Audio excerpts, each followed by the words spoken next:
श्री शिवाय नमस्तुभ्यम। दोस्तों, सनातन धर्म में तुलसी के पौधे का अत्यधिक महत्व है। कहते हैं कि सबसे पहले भगवान विष्णु ने ही इसकी पूजा की थी। श्री हरि स्वयं कहते हैं कि जैसे देवी लक्ष्मी से वैकुंठ को ऐश्वर्य की प्राप्ति होती है, वैसे ही तुलसी से वैकुंठ को पवित्रता मिलती है। धरती पर जहां भी तुलसी का पौधा होता है, वहां बुराई नहीं टिकती और वह स्थान सर्वाधिक पवित्र माना जाता है। इसलिए प्रत्येक घर में तुलसी का पौधा लगाना अनिवार्य समझा जाता है। उसी के पास दीपक जलाने का भी विशेष महत्व है। आइए इस प्राचीन कथा के माध्यम से जानते हैं, जो स्वयं भगवान श्री कृष्ण ने देवी सत्यभामा को सुनाई थी। एक दिन सत्यभामा ने श्री कृष्ण से पूछा, हे स्वामी, आपने मुझे तुलसी के पौधे को जल देने का महात्म्य तो बताया, परंतु तुलसी के पास दीपक जलाने का क्या महत्व है? आखिर हर शाम तुलसी के पास दीपक क्यों जलाया जाता है? इससे मनुष्य को कौन कौन से लाभ प्राप्त होते हैं? कृपया मुझे यह भी बताएं कि दीपक जलाने की विधि क्या है और कौन सा मंत्र उच्चारित किया जाना चाहिए। भगवान श्री कृष्ण ने मुस्कुराते हुए कहा, सत्यभामा, तुलसी के पास दीपक जलाने से घर में सुख, शांति और समृद्धि का वास होता है। यह नकारात्मक ऊर्जा को दूर करता है और सकारात्मक ऊर्जा का संचार करता है। दीपक जलाने के समय मैं तुम्हें एक प्राचीन इतिहास सुनाता हूं, जिससे तुम्हें तुम्हारे सभी प्रश्नों के उत्तर मिल जाएंगे। शाम को तुलसी के पास दीपक जलाने से जो फल मिलता है, उसी का वर्णन मैं इस कथा में करूंगा। इसलिए तुम इस कथा को ध्यानपूर्वक सुनना। इस कथा को ध्यान से पूरा सुनने मात्र से ही मनुष्य को 100 वर्षों तक तुलसी के पास दीपक जलाने का पुण्य प्राप्त होता है। देवी सत्यभामा कहती हैं, हे प्रभु, मैं इस कथा को सुनने के लिए उत्सुक हूं। कृपया आप इस कथा को मुझे सुनाइए। मैं इस कथा को ध्यानपूर्वक सुनूंगी। तब भगवान श्री कृष्ण देवी सत्यभामा को वह कथा सुनाने लगते हैं। हे देवी, पूर्व काल की बात है। दक्षिण दिशा में तुंगभद्रा नाम की एक आरोप बहुत बड़ी नदी है। उसी नदी के किनारे हरिहरपुर नाम का एक अत्यंत सुंदर नगर बसा हुआ है। उसी नगर में हरिदीक्षित नाम के एक ब्राह्मण निवास करते थे। वे अत्यंत गुणवान, चरित्रवान, धर्म कार्य करने वाले तथा वेदों के मार्ग पर चलने वाले थे। उन्होंने समस्त शास्त्रों का अध्ययन किया हुआ था। उसी ब्राह्मण की एक पत्नी थी, जिसे लोग चारा कहकर पुकारते थे, क्योंकि उसके कर्म ही उसके नाम के अनुसार थे। वह सदैव ही अपने पति को अपमानित करती थी, अपने पति के लिए कुआं कहती थी, पति को भयंकर दुख देती थी, पति के लिए कभी भोजन नहीं बनाती थी। उसने अपने पति के साथ कभी शयन नहीं किया, कभी उसके साथ प्रेम से व्यवहार नहीं किया। पति के मित्र और परिवार के लोग घर पर आते तो वह स्त्री उनको अपमानित करके भगा देती थी और स्वयं काम भाव से उन्मत्त होकर निरंतर अन्य व्यभिचारी स्त्रियों के साथ घूमती रहती थी। उसका मन पति को छोड़कर पराये पुरुषों में लगा रहता था। उसने कभी अपने पति से प्रेम पूर्वक बात नहीं की, किंतु पराये सुंदर पुरुषों के संग बैठकर बातें करती थीं।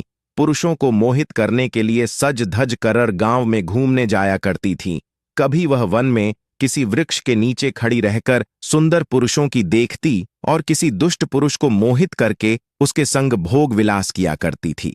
एक दिन हरिदीक्षित ने अपनी पत्नी से कहा, हे भद्रे, तुम्हारा यह आचरण उचित नहीं है। इस प्रकार से पाप करने पर तुम्हारा अहित ही होगा। इसीलिए तुम अभी से यह सब बुरे काम करना छोड़ दो। तुम्हारे इस प्रकार के व्यवहार से मुझे बड़ा दुख हो रहा है। तब उस दुराचार स्त्री ने कहा, ना जाने किस पाप के कारण मेरा तुझ जैसे भिखमंगा के साथ विवाह हुआ है। लगता है पिछले जन्म में मैंने पाप ही किए होंगे। इसी कारण से मुझे ऐसा गरीब पति मिला है। तू मेरी कोई भी इच्छा को पूर्ण नहीं कर सकता। मुझे विवशता के कारण तेरी इस झोपड़ी में रहना पड़ता है। भिक्षा में लाया हुआ भोजन खाना पड़ता है और अधिक मैं इस कष्ट को सहन नहीं करने वाली। किसी दिन मैं तुझे छोड़कर अवश्य चली जाऊंगी। तेरे साथ रहूंगी तो इस जन्म में भी मेरे द्वारा पाप ही होंगे। इसलिए अब मैं किसी अन्य धनवान पुरुष से विवाह करूंगी। हरिदीक्षित ने अपनी पत्नी से कहा, हे प्रिय, तुम इस प्रकार के अपशब्द ना कहो। इस प्रकार से अपने पति को त्यागने का विचार मन से छोड़ दो। जो स्त्री अपने पति को त्याग कर पराए पुरुष के पास जाती है, उसका अहित ही होता है। उसे नरक में जाना पड़ता है। उस दुराचारी पत्नी ने कहा, नरक में तुम्हें जाना पड़ेगा, क्योंकि तुम कोई काम धंधा तो करते नहीं, भीख मांगकर खाते हो और मुझे भी झूठ खिलाते हो। पत्नी को दुखी और असंतुष्ट रखने वाला पति भी नरक में ही जाता है, और तुम्हारा घर कोई नरक की सज्ज से कम नहीं है। तुम्हारे साथ इस घर में रहने से अच्छा है मैं नरक में जाकर रहूं। इस प्रकार उस हरि दीक्षित की पत्नी ने अनेक प्रकार के कटु वचनों से अपने पति का अनादर किया और उसे अपमानित किया। श्री कृष्ण कहते हैं, हे देवी, जो स्त्री अपने पति का अनादर करती है, जो अपने पति का अपमान करती है, उसके घर में दुर्भाग्य ही आता है। पति को छोड़कर पराये पुरुष के पास जाने वाली स्त्री को नरक में दंड अवश्य ही भोगना पड़ता है। अब आगे सुनो, उस दुराचार स्त्री के साथ क्या होता है। एक दिन वह दुराचार स्त्री वन में जाकर एक वृक्ष के नीचे खड़ी हो गई। उसका चित्त काम से भरा हुआ था। वह किसी सुंदर कामी पुरुष की राह देख रही थी, किंतु बहुत समय बीतने के बाद भी उस स्थान पर कोई पुरुष नहीं आया। इसीलिए वह अत्यंत दुखी हो गई और प्रियतम की खोज में इधर उधर देखने लगी। उस दिन उसका सारा परिश्रम व्यर्थ हो गया। वह वहां खड़ी होकर वह नाना प्रकार की बातें कहकर विलाप करने लगी। हाय हाय, आप आज तो इस मार्ग से कोई भी सुंदर पुरुष नहीं आया। अब मैं कैसे अपनी काम शांति करूं? आज की रात कैसे बीतेगी? कौन मेरे सुंदर शरीर का उपभोग करेगा? मेरी जवानी और सुंदरता तो अकारण ही नष्ट हो रही है। कोई भी सुंदर शरीर को पाने की कामना नहीं करता। अब मैं कहां जाऊं? कौन मुझे अपनाए? कौन मेरे साथ भोग विलास करेगा? मेरा पति तो मूर्ख है, किंतु अब ऐसा लगता है कि संसार ही मूर्ख पुरुषों से भरा पड़ा है। कोई भी इतनी सुंदर स्त्री को पाने की कामना नहीं कर रहा है। मैं तो इतनी सुंदर हूं कि देवता भी मुझे पाने की इच्छा करेंगे, लेकिन यह संसार तो पापी और तुच्छ पुरुषों से भरा पड़ा है, जो मुझ अप्सरा जैसी सुंदर स्त्री को दुर्लक्ष्य कर रहा है। हे भगवान, कोई सुंदर, बलवान और पराक्रमी नर हो तो उसे मेरे पास भेजिए। चाहे वह मेरा भक्षण भी कर लेगा तो भी मैं प्रसन्नता से उसका आलिंगन कर लूंगी। भगवान श्री कृष्ण कहते हैं, हे देवी, इस प्रकार से वह स्त्री जोर जोर से विलाप करने लगी। उसी जंगल में एक भयानक बाघ निवास करता था। पापिनी स्त्री की आवाज सुनकर वह जाग गया और उछलकर उस स्त्री का भक्षण करने के लिए उसके पास आ गया। उस बाघ का नाम था ध्वंस। ध्वंस का रूप अत्यंत भयानक था। उसका शरीर काले और नारंगी धारियों से युक्त था, जो जंगल की छाया में घुल मिल जाता था। उसकी आंखें अंगारे की तरह लाल थीं, जो अंधेरे में भी चमकती थीं। उसके जबड़े से लंबे तीक्ष्ण दांत बाहर निकले हुए थे, जो किसी भी जीव को चीरने के लिए पर्याप्त थे। उसकी गहरी गर्जना पूरे वन में गूंजती थी, जिससे आसपास के जीव कांप उठते थे। ध्वंस की लंबी मजबूत पूंछ उसकी ताकत का प्रतीक थी। वह अपनी मांसल बलिष्ठ टांगों से जंगल में तेजी से दौड़ सकता था। ध्वंस का पूरा शरीर शक्तिशाली मांसपेशियों से भरा हुआ था, जिससे वह एक ही झपट्टा में अपने शिकार को धराशायी कर सकता था। उसकी नाक से बार बार गर्म सांसें निकलती, मानो वह हर पल अपने अगले शिकार की तलाश में हो। ध्वंस का एकमात्र लक्ष्य उन पापी और दुराचारी लोगों का भक्षण करना था, जिन्हें उसकी नियति ने उसे सौंपा था। उस भयंकर बाघ को अपने सामने खड़ा हुआ देखकर उस स्त्री के पसीने छूटने लगे। वह भय से थर थर कांपने लगी। वह स्त्री कुछ करती, इतने में ही उस बाघ ने अपने पंजे से उसे घायल कर दिया और वह स्त्री जमीन पर गिर पड़ी। जमीन पर गिरते ही वह स्त्री चिल्लाते हुए बोली, अरे बाघ, तू किस लिए यहां पर आया है? मुझे क्यों मार रहा है? मैं यहां पर अपने प्रियतम को खोज रही थी। तू मुझे छोड़ दे। मेरा भक्षण करके तुझे क्या मिलेगा? उस स्त्री की यह बात सुनकर वह भयानक बाघ क्षण भर के लिए रुक गया और हंसते हुए बोला, हे दुष्टा, आज विधाता ने तुझे मेरा ग्रास नियुक्त किया है। तुझ जैसी पापिनी स्त्रियों का भक्षण करना ही मेरा काम है। तभी मुझे इस शरीर से मुक्ति मिलेगी। वह स्त्री लगी, हे बाघ, तुम कौन हो? मुझे सच सच बताओ, तुम्हें किस कारण से बाघ होना पड़ा और तुम मुझ जैसी स्त्रियों का भक्षण क्यों करते हो? पहले मुझे सारी बात बताओ और फिर मेरा भक्षण करो। फिर दहंस नाम का वह बाघ कहने लगा, हे पापिनी, मैं तुम्हें मेरे पूर्व जन्म का वृतांत सुनाता हूं कि किस कारण से मुझे बाघ होना पड़ा। पूर्व काल में दक्षिण देश अमलापाहा नाम की एक पवित्र नदी बहती थी। उसी नदी के तट पर मुनिपर्णा नाम की एक नगरी बसी हुई थी, यह नगरी अपने सुंदर मंदिरों, शांत वातावरण और धार्मिक अनुष्ठानों के लिए प्रसिद्ध थी। वहां एक ब्राह्मण का परिवार निवास करता था। मैं उस परिवार में जन्मा था। मेरा नाम वेदानंद था। मेरे पिता एक आदर्श ब्राह्मण थे, जो यज्ञ, हवन और धार्मिक अनुष्ठानों का पालन करते थे। उस बाघ ने आगे कहा, हे स्त्री, मैंने अपनी किशोरावस्था में वेदों का अध्ययन किया और यज्ञ आदि धार्मिक कार्यों में पारंगत हो गया।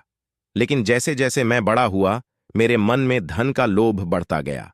अनेक यज्ञों का आयोजन किया, लेकिन वे यज्ञ धार्मिक उद्देश्य से नहीं, बल्कि धन संग्रह के लिए थे। मैं उन पापियों के लिए भी यज्ञ करता था जो धर्म से दूर थे, और उनके घर का भोजन करता था। मैंने धन के लोभ में उनके अनैतिक कार्यों का समर्थन भी किया। धर्म के मार्ग से भटकते हुए मैंने उन वस्तुओं का दान भी स्वीकार किया जिन्हें ब्राह्मण को नहीं लेना चाहिए। मेरा मन इतना लोभी हो गया था कि मैं ऋण के बहाने दूसरों से धन लेता और फिर उसे कभी वापस नहीं करता।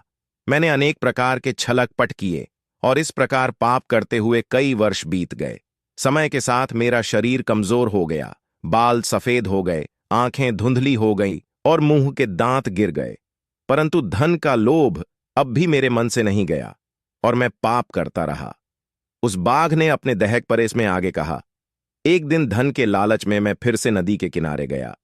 वहां मैंने अन्य धूर्त ब्राह्मणों के साथ मिलकर लोगों को ठगा। हम सभी ने झूठे मंत्रों का उच्चारण किया और बिना विधि विधान के ही देवी देवताओं का पूजन किया। इसका उद्देश्य केवल अधिक से अधिक धन दान में प्राप्त करना था।